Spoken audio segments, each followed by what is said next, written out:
The wind screamed outside like a wild creature. Snowflakes hit the old wooden windows again and again, trying to get in.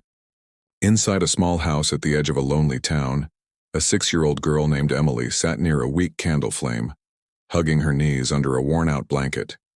It was the coldest night of the year, the kind of cold that could stop your breath if you stayed outside too long. Her parents were not home. Her father worked at the power station, and her mother was a nurse at the hospital. Tonight both were stuck at work because a snowstorm had knocked out the main power lines. Emily was used to being alone during nights like this, but something about this one felt different. The power was gone. The house was silent except for the sound of the wind. The trees outside looked like tall black skeletons, yet there was something else. A strange blue light flashing faintly beyond the forest line. At first, Emily thought it was lightning, but there was no thunder. The light pulsed slowly like a heartbeat deep inside the woods. Her heart began to race. Curiosity always lived inside her like a small spark. Her father used to say she was born with a mind full of questions. She stood up, went to the window and pressed her small hands against the frosty glass. The light flashed again, brighter this time, painting her face blue for a second. "What is that?" she whispered. The snow outside looked untouched, smooth like white glass. The idea of stepping into that freezing darkness scared her, but something deep inside her said that someone or something needed help. She looked around the room. The candle flickered weakly, and her only company was her teddy bear, Bruno. Emily sighed. "You're coming with me," she told it, tucking the bear into her coat pocket. She pulled on her boots, wrapped her blanket tightly around her shoulders, and grabbed her small lantern. The handle was cold against her fingers. When she opened the door, a wave of icy wind hit her face so hard that it made her eyes water.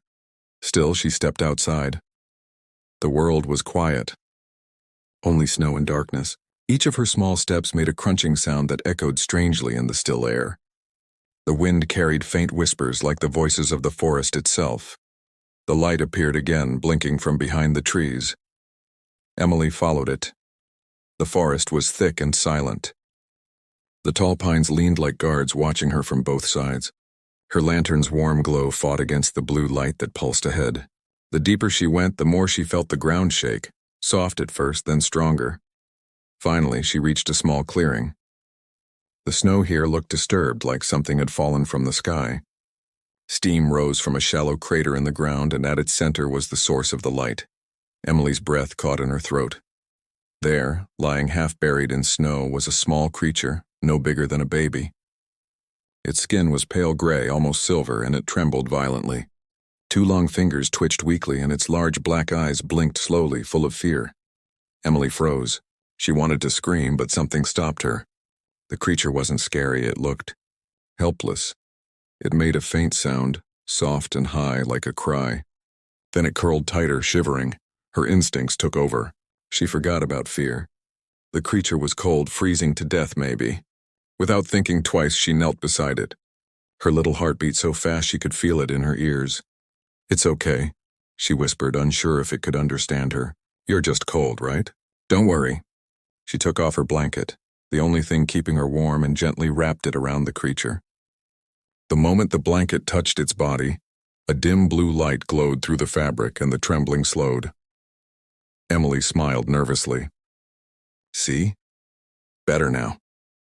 The creature blinked once, slowly, and then made a soft cooing sound, almost like a thank you.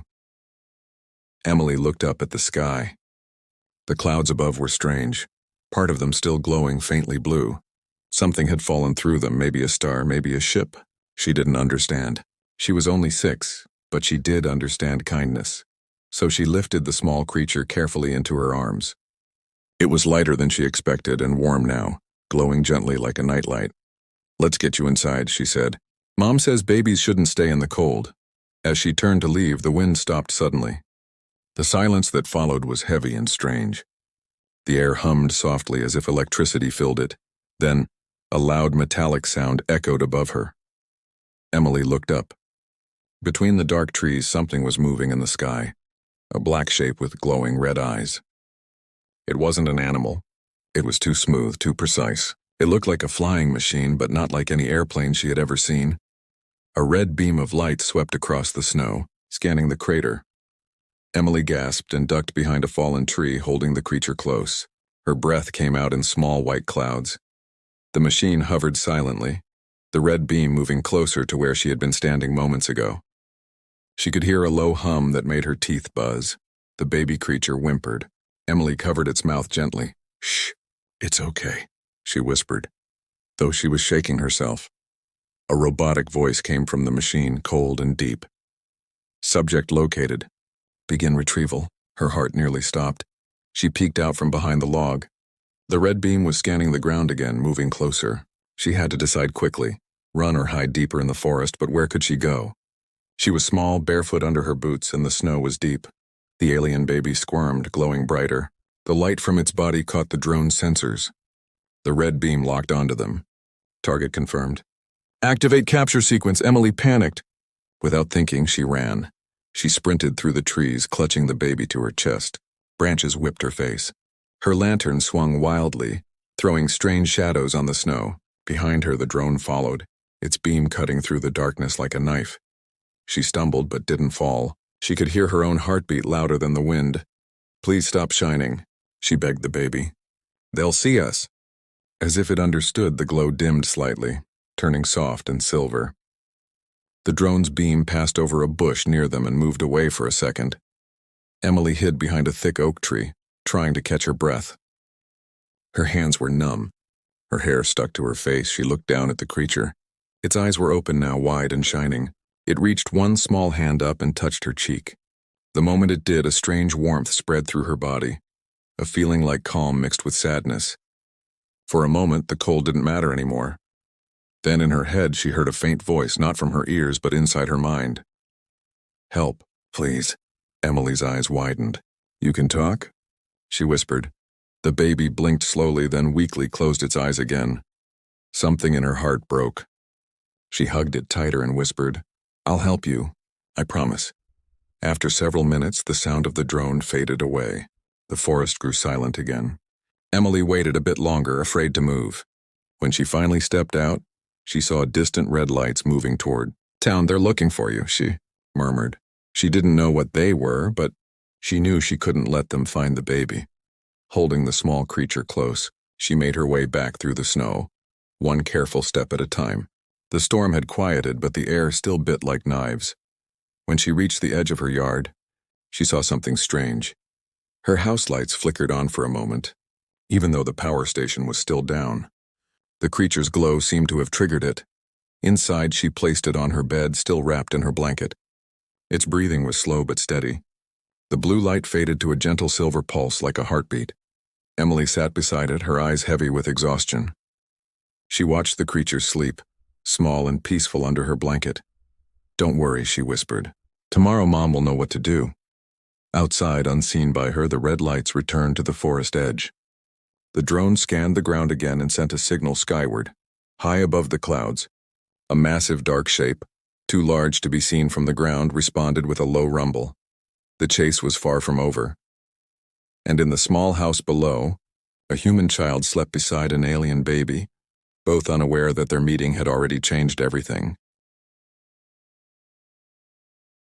The morning came slowly, hidden behind thick clouds. The storm had stopped, but the air was still heavy with frost. The sun looked weak, like it was afraid to shine on what had happened during the night. Inside the small wooden house, Emily woke up to the sound of her window rattling softly. For a moment, she forgot everything. Then she saw the small form sleeping beside her pillow. The alien baby, wrapped in her old blanket, breathing gently, its chest glowing faintly silver. Emily gasped softly. It wasn't a dream. The memory of last night returned. The blue light, the drone, the chase through the forest. She sat up and whispered, "You're still here." The baby's large dark eyes blinked open. It made a soft sound, and something between a coo and a sigh. Its skin shimmered faintly under the light coming through the curtains. It didn't look sick anymore. In fact, it looked stronger. Emily smiled. "You're warm now." She reached out, and the baby gripped her finger gently. The warmth that spread through her hand was not normal warmth. It was deeper, like kindness made real. She didn't understand it, but she liked it. For a few minutes, everything was calm. But outside, the world was waking up, and the search had already begun. The arrival of the searchers at the edge of town, several black vehicles rolled through the snow, leaving deep tire marks behind. They had no police lights, only small blinking red dots. Inside the lead truck sat Agent Daniel Collins, a man with sharp eyes and a face carved by years of secrets. He worked for a department most people didn't know existed. His mission this morning was simple but terrifying. Recover the unidentified life form.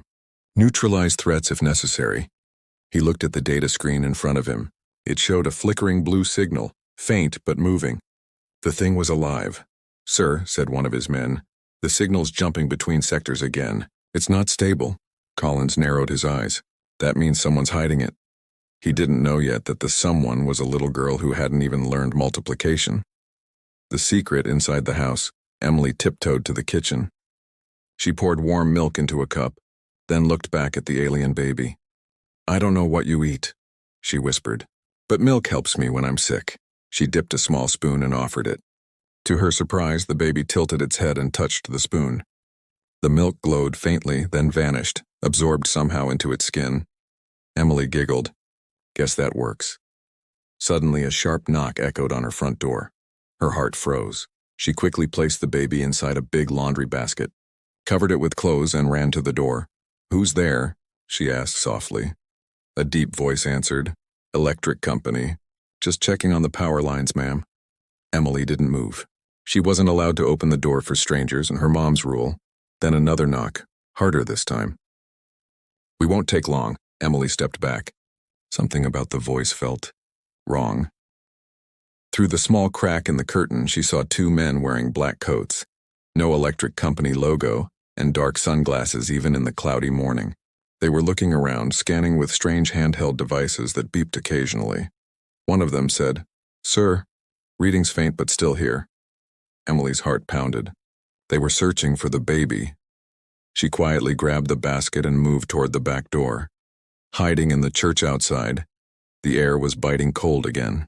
Emily wrapped the basket in her coat and hurried down the snowy path. Her boots made soft crunches in the snow, each one louder in her ears than the wind. Halfway down the street, someone called, "Emily!" She turned. It was Tommy, her neighbor and best friend, a freckled boy with messy hair and a big red scarf. "Where are you going?" he asked, jogging up to her. "You look scared." She hesitated. She trusted Tommy. He was the only person who believed her when she talked about stars and magic. "I can't tell you," she whispered. Tommy frowned. "Why not?" "Because they're looking for him." She lifted the basket just enough for him to peek. He looked inside, and his mouth fell open. "What is that?" "Shh," she hushed him. "It's a baby. I found him in the forest." Tommy blinked. "That's not human, Em." "I know," she said, "but he's alive. He needs help." For a long second, Tommy just stared at her, then at the basket. Finally, he nodded. "Okay, let's hide him. My dad's at work. The church is empty till noon." Emily smiled with relief. "Thank you." They hurried through narrow snow paths until they reached the old St. Matthew's church, its steeple covered in frost. Inside, the air smelled of candles and wood smoke. They went down to the basement where it was warmer. Emily placed the basket near the old furnace. The alien baby stirred, making a soft humming sound. Tommy knelt beside her. "He glows," he whispered. "He gets brighter when he's scared," Emily said. "And when I touch him, I see things." Tommy looked at her, confused. "What things?" She took a breath. "Stars, planets, a big ship. And two people calling his name. I think they're his parents." Before Tommy could respond, the church bell rang once, not the full chime, just a single metallic clang, then they heard it. Engines. Outside. The signal leads, here Agent Collins stood outside the church, his boots sinking into snow. His scanner beeped faster and faster. The signal was strong now. "It's inside," he said. "Move carefully. I want it alive." The soldiers spread out silently. Inside the basement, Emily and Tommy heard the footsteps. Her hands shook as she looked around. There was no exit. Only one small window half covered by snow. Tommy whispered, "We can't get out." The baby made a low crying sound, soft but strange, like a song made of light. The candles nearby flickered wildly. Then something incredible happened. Every light in the church flickered and went out. For a moment, total darkness. The hum of machines above turned into static. The soldiers' radios crackled and all their flashlights died. Agent Collins cursed. "What the hell?" Inside the basement, the alien baby glowed brighter and brighter, filling the room with silver light. Emily shielded her eyes. Then she heard a sound, like thunder but not from the sky. It came from above the clouds, deep and powerful. The sky opens outside. People across town looked up. The clouds were splitting, opening like a wound in the sky. A massive shadow hovered above, too large, too silent. Its surface pulsed with blue energy, forming patterns like veins of light. Agent Collins stared in awe. "Is that a ship?" The sound vibrated through the ground. The snow melted in circles beneath where the blue beams touched. In the basement, Emily held the baby tight. "They're here for you, aren't they?" she whispered. The baby opened its eyes, glowing pure white now. It reached a hand toward the ceiling. Suddenly, Emily saw flashes again. The alien parents, their faces full of fear, searching through the stars.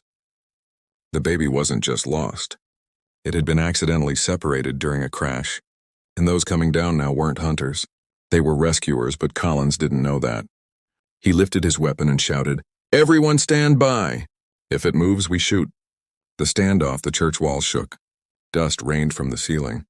The soldiers surrounded the entrance. Emily stepped forward, clutching the glowing baby in her arms. "Don't hurt him," she yelled. Collins turned his flashlight toward her. For a moment he froze. The sight of a little girl holding the glowing infant caught him completely off guard. "Step away from it," he ordered. "Now, no!" Emily shouted, tears in her eyes. "He's not a thing. He's someone's child." The baby reached out toward Collins. The air shimmered. For a brief moment, Collins saw something too. A memory not his own. A mother crying in the stars, a desperate search, the feeling of love. He lowered his gun slightly. "What was that?" The baby cooed softly, light flickering like a heartbeat. Then above them, the ship's hum turned into a blinding beam of blue light that filled the church. The soldiers shielded their eyes. Collins shouted orders, but his voice was drowned out by the vibration that shook the entire building. When the light faded, Emily and the baby were gone. The escape outside. Collins fell to his knees in the snow. The ship was already rising, slow and silent, leaving a column of mist behind. "Sir," one soldier yelled. "They're gone!" Collins watched the glowing trail disappear into the clouds. For the first time in years, his expression softened. He whispered, "Then maybe they found home." Above the clouds, Emily lay in a warm blue light, eyes wide with wonder. The baby was beside her, smiling now, tiny hands glowing. Through the window of the craft, she saw stars, thousands of them, like diamonds scattered across black velvet. A gentle voice echoed in her mind again. "Thank you, little one. You will always be remembered." The ship's light surrounded her, soft and bright. Her eyelids grew heavy, and soon she drifted into sleep, still holding the alien baby's hand. The sky had never looked so strange. The clouds were split in half, glowing with veins of silver light. The townspeople stood frozen in the streets, staring upward as something vast and silent hovered above them. A ship so enormous it covered half the horizon. Its surface shimmered like liquid metal, and beams of soft blue light reached toward the ground, melting snow in perfect circles. The air buzzed with energy, not loud but deep, like the heartbeat of the planet itself. Inside that radiant glow, far above the trembling town, a little girl named Emily slowly opened her eyes. Awakening in the sky, she lay on a smooth, warm floor that looked like glass but felt soft as clouds. Around her was endless light. No walls, no corners, just a space that seemed alive. The alien baby rested beside her, its small chest glowing softly. Emily sat up, blinking. Where are we?" she whispered. A soft hum filled the air. Then shapes began to appear. Tall figures of light slowly forming into the alien beings she had seen in her visions. They were taller than any human, with gentle faces and eyes like galaxies. One of them stepped closer. Its voice came not through sound but straight into her thoughts. "Do not be afraid, little one. You brought our child back to us," Emily gasped. "You can talk." "In my head?" The alien nodded slowly. "Your heart is strong. It let us reach you." The baby stirred and reached its tiny arms toward them. The taller alien lifted it tenderly. The child's body glowed brighter and the air around them filled with soft waves of light. Emily smiled through tears. "He's your baby?" "Yes," the alien replied. "We searched across worlds. But your kindness found him first." Emily looked down shyly. "He was cold. I just didn't want him to die." The alien knelt in front of her, its silver eyes filled with emotion no human language could describe. Compassion from one so small. It echoes across the stars. Back on Earth, meanwhile, on the ground, Agent Collins stood in the snow staring at the sky. His team surrounded the empty church, their faces pale with disbelief. The giant ship's glow bathed everything in blue. "Sir," one soldier whispered. "What do we do?" Collins didn't answer. His breath came out slow and visible in the freezing air. The light made his shadow stretch long and thin. He lowered his weapon. "We watch," he said quietly. "We don't interfere," no one argued. For the first time in his career, Collins felt small. Not weak, but humbled. Whatever was up there wasn't an enemy. It was something far beyond them.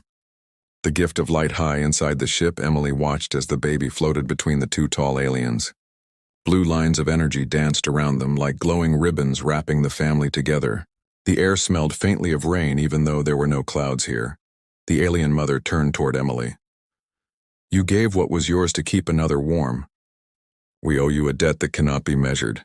Emily shook her head quickly. "You don't owe me anything. I just helped." But the alien smiled, a soft, glowing curve of light. "Then we will help you in return." It placed its hand over her chest. A small symbol, like a star made of light, appeared there for a moment, warm but painless. "This mark will keep you safe wherever you go. It will remind you that kindness never fades." Emily looked down at it in wonder. "It feels warm, like a hug." "Because it is," the alien said gently. The ship began to hum louder. The light around her changed from blue to gold. She could feel the energy beneath her feet, the same energy that powered stars. "Are you leaving?" she asked softly. The alien nodded. "We must return home." "Your world is not ready for us yet."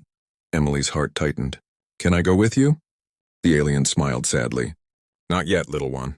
You still have much to teach your own kind." She lowered her head. "Will I ever see you again? Look to the sky when it turns blue at night. We will be there." The return. The next thing Emily felt was wind. Cold but gentle, she opened her eyes and saw her small house roof below, the ship lowering her through a beam of light. Her boots touched the snow, and the light around her faded slowly. She was standing in front of her door, her old blanket wrapped around her shoulders again. The baby was gone, but in her hand was something new. A small silver pendant shaped like a star, glowing faintly in rhythm with her heartbeat. She looked up. The giant ship was already rising higher, growing distant until it was just a shimmer among the clouds. Then with one last flash of light it disappeared completely. The wind fell silent. The snow stopped falling. And the world felt new. The morning after. By the time her parents returned from work, the whole town was talking about the blue sky miracle. Some said it was aliens. Others said it was government experiments. A few even said it was an angelic sign. But nobody could explain why the snow melted instantly in the churchyard, or why strange glowing flowers had grown overnight, where the beam had touched the ground. Emily's parents hugged her tightly. They had been worried sick. "Where did you go?" her mother asked, eyes full of tears. Emily just smiled softly. "I helped someone find their family." Her parents didn't understand, but they were just happy she was safe. That night, when she went to bed, she placed the silver star pendant on her nightstand. It pulsed gently, lighting the dark room. And when she looked out the window, she saw the stars above, brighter than she had ever seen them. For a moment, one of them blinked blue as if winking at her. She whispered, "Good night, little one." The truth revealed. Days turned into weeks. News crews came and went. Scientists collected soil samples but found nothing unusual. No radiation, no burns, no metal. Only traces of something that shouldn't exist. Pure energy without a source. Agent Collins stayed in town, pretending to monitor the situation. But in truth, he was trying to understand what he had seen. He found Emily one afternoon playing in the snow near her house. When she saw him, she waved shyly. "Hello, mister," she said. Collins smiled faintly. "Hey, kid." You doing okay? I'm fine, she said. They're safe now. He hesitated. You remember what happened? She nodded. Everything. He crouched down, lowering his voice. They didn't hurt you? Emily shook her head. No. They thanked me. Then she showed him the small silver star around her neck. They gave me this. Colin studied it. It shimmered faintly in his reflection. His scanner beeped quietly, reading impossible numbers. Emily, he said softly. Do you know what this is? She shrugged. It's a promise. He looked at her for a long moment, then smiled. Then keep it safe. When he turned to leave, she called out, Hey! You saw them too, right? Collins paused, hands in his coat pockets. Yeah, he said. I saw enough to know we're not alone. Then he looked up at the sky and added quietly, and maybe that's a good thing. Years later, time passed. The world changed. Technology grew, wars came and went, and people still looked to the sky for answers. But one small town remained famous for a mystery that science never solved. The night of blue light. Emily grew up. She went to college, studied astronomy, and became a teacher. But she never forgot that night. Every winter, when the air turned sharp and snow covered the roofs, she would look up at the sky and wait. And sometimes, when the moon was hidden and the stars burned bright, she would see a faint blue shimmer move across the heavens. Slow, graceful like a memory. She would smile and whisper, Good night, little one. And in that distant corner of the galaxy, a young alien, now grown, would look out the window of his ship clutching a small piece of human cloth and whisper in his own language, Thank you, Emily.